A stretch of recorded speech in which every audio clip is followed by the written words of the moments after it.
There's a moment that feels strangely calm, almost reassuring when the numbers finally line up just enough for life to move forward.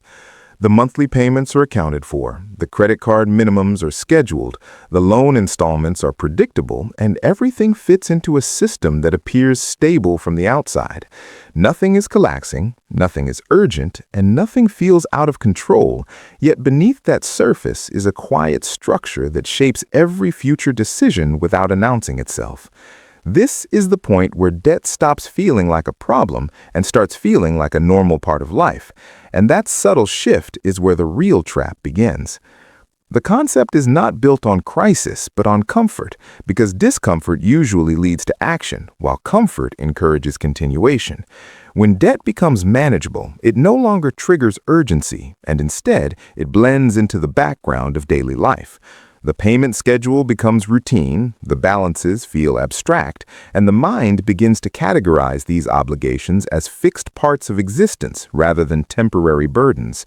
This psychological transition is powerful because it removes the friction that would otherwise push someone to eliminate the debt quickly, replacing it with a quiet acceptance that stretches timelines indefinitely. What makes this even more complex is how the human brain interprets consistency as safety. When bills are paid on time and nothing breaks, the situation feels stable, even if the underlying structure is fragile. The brain prefers steady stream of payments over unpredictable change, so a steady stream of payments becomes more comfortable than the uncertainty of restructuring finances or making aggressive changes. Over time, this leads to a normalization process where debt is no longer questioned, only managed, and management is often mistaken for progress. From a mathematical perspective, the trap becomes clearer when you shift attention away from the total balance and toward the time dimension. A fixed monthly payment creates the illusion of control, but in reality, it stretches the cost across years in a way that hides its true weight.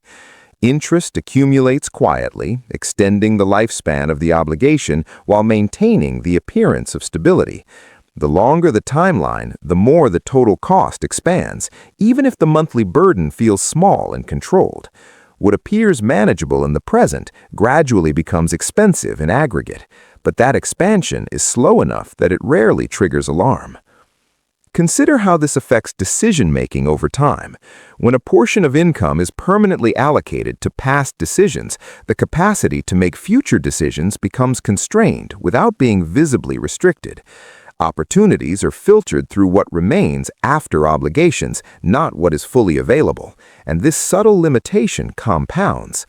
The individual may still feel financially active, still making purchases, still progressing in income, but the foundation is partially locked into previous commitments that continue to shape what is possible. This is where the systemic layer becomes important, because the environment surrounding modern finance is structured in a way that reinforces this behavior.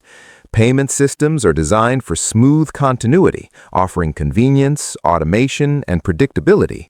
Minimum payments are calibrated to keep accounts active rather than eliminate balances quickly, and repayment schedules are often extended to maintain affordability rather than minimize total cost.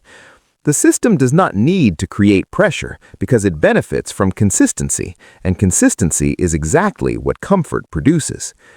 Historically, this pattern is not new, although its form has evolved. In different eras, financial obligations have always had the potential to become normalized, whether through long-term loans, installment systems, or other structured payments. The difference today lies in the scale and accessibility, where multiple layers of debt can exist simultaneously without immediate friction. This creates an environment where the accumulation of obligations happens gradually, each one justified in isolation, until the overall structure becomes difficult to unwind. At the psychological level, identity begins to adapt to this structure. A person no longer sees themselves as temporarily in debt, but as someone who manages debt, someone who carries it as part of their financial identity. This shift matters because identity shapes behavior more consistently than intention. When debt is seen as normal, eliminating it becomes optional rather than necessary, and long-term change becomes less likely to occur. Breaking out of this trap does not begin with urgency, but with awareness of the underlying mechanics. It requires seeing beyond the monthly payment and understanding the full timeline of each obligation, recognizing how comfort can mask cost and questioning the assumption that stability equals progress. The goal is not to reject all forms of debt, but to understand when it transitions from a tool into a structure that quietly limits future options. In the end, the debt comfort trap is not about numbers alone, but about perception, because the same financial situation can feel safe or restrictive depending on how it is interpreted. When comfort replaces clarity, the system continues without resistance, and time becomes the hidden variable that shapes the outcome. The shift begins when that comfort is examined rather than accepted, not with urgency or fear, but with a clear understanding of how the system actually works.